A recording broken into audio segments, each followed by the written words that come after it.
to my channel. Let's sort it out with Uma. Today's topic will be on how to start a business in the UK. If you just came, if you're in the UK and you want to start a business, maybe you're a student and you want to supplement your income, it's very easy for you to set up a business in the UK. But obviously you have to do it legally.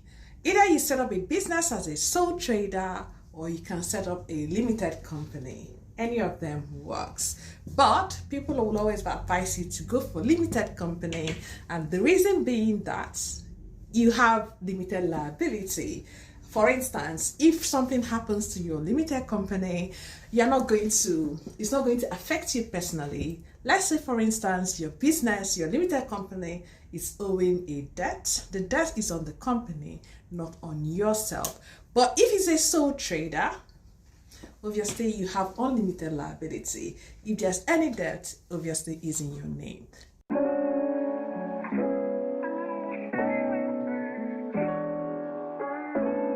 As a business person, I always advise people, maybe you can test the waters. And how do you test the waters? You test the waters by first being a sole trader.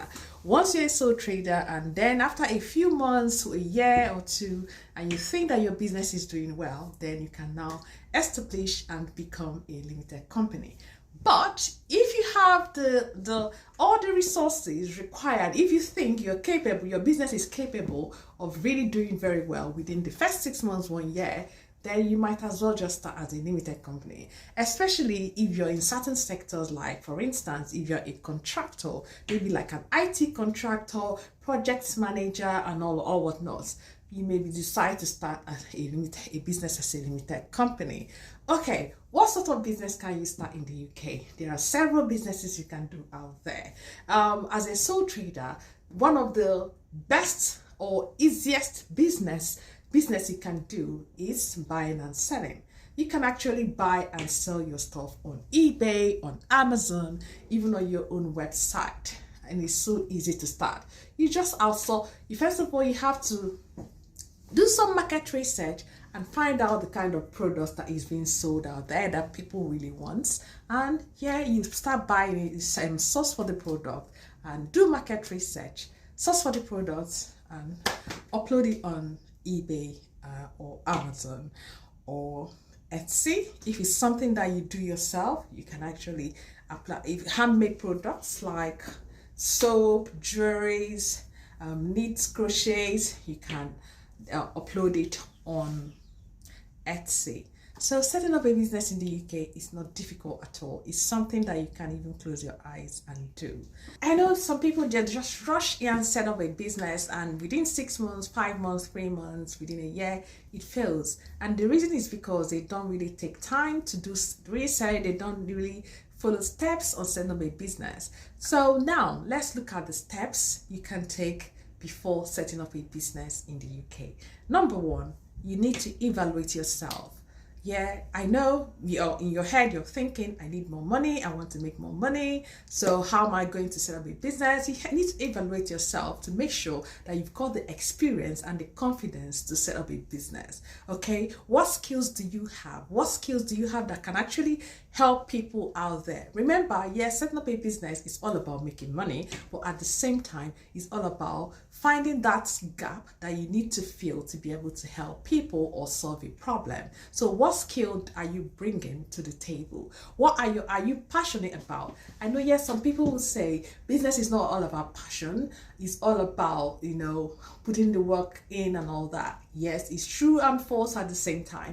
If you don't have passion for something, you will easily derail from that thing you are doing. So passion is what will help you continue with that. But passion is not the reason for setting up a business. Reason for setting up a business is finding a gap and then making sure that you fill in the gap. But your passion is what will help you to keep going, even when things starts getting difficult. So what are you passionate about? What is your area of expertise? Like if you're a project manager and you're good with managing projects. Yeah, then you can set up a business and tender your services to businesses or individuals, startups, and all of that. If you're a technical person, you can design a website. Like myself, I design websites, I do social media marketing, and yeah, if you have skills like that, then you can set up a business as a sole trader or as a limited company to be able to help people. So that is number one. You need to come up with a business idea. So what business idea have you got? How do you come up with a business idea? You come up with a business idea by looking for gaps around and then bringing in a solution to be able to fill in those gaps. Then once you're done with that business idea, the next step, which is number 3, is you conduct a market research. The reason why the market research is important is for you to know your competitors, understand what they're doing, learn from what they're doing, and see where you can make it better. Okay, because honestly, whatever business you're trying to set up today, I'm sure that someone out there, somewhere must have been doing it. So nothing is new anymore. That is why it's important for you to do a market research to make sure that business you're planning to start is viable, because you don't want to start a business that within next month you're going to fold up.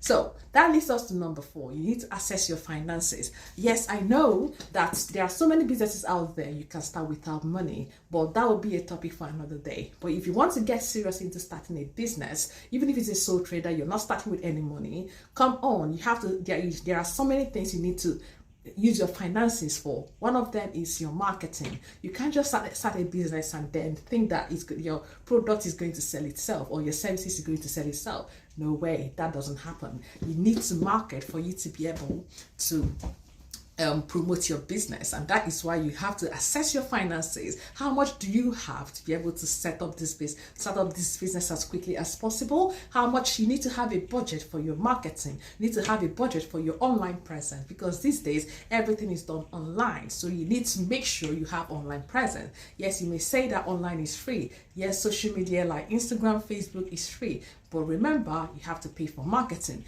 Marketing on there is not free. Again, I would always tell people, Instagram, Facebook, they are not your platform. They are another person's platform, another person's business. That is why I always advise people, start out with your website. Have a website, have an online presence like a website. Because with your website, no one can actually shut it down. But Instagram, Mark Zuckerberg, he can decide to shut down Instagram, Facebook anytime.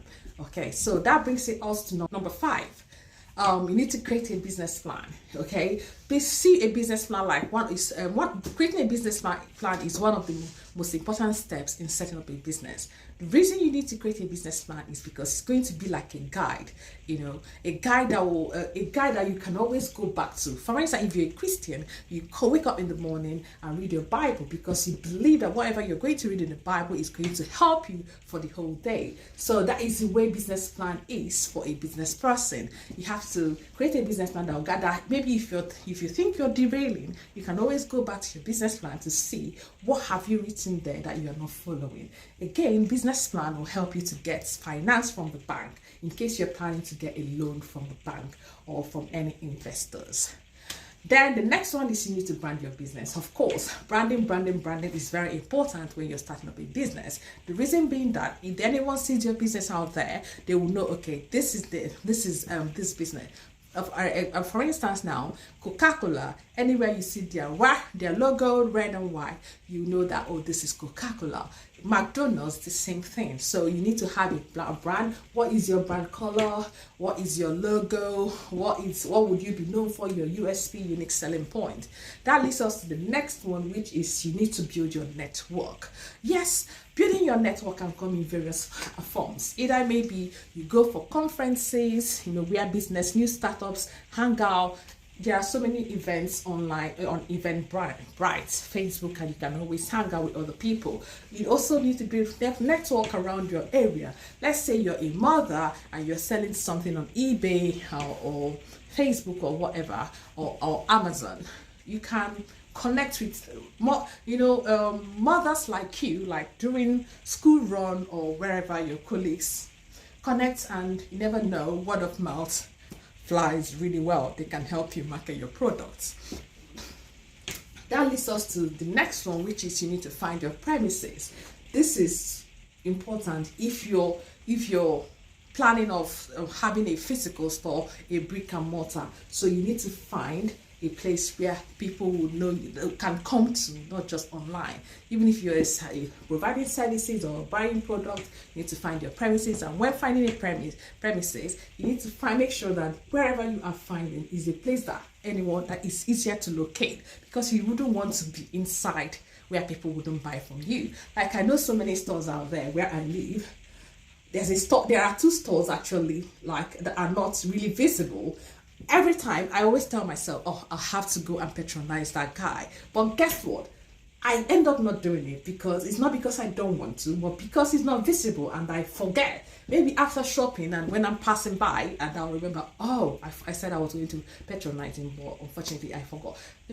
That's because where he is really hidden. So you wouldn't want that. You wouldn't want to miss out on your customers. That is why premises is very important when you are looking for a place to set up your business.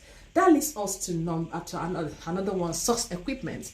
This sourcing of equipment all depends on the kind of business you are doing. For instance, if you're a software engineer like me and you're building websites for people, obviously you need a good laptop, a computer, an office chair, desk, and all whatnot. So it all depends on the kind of business you are trying to set up. Then you have to source equipment that will last you at least for a couple of years. Okay.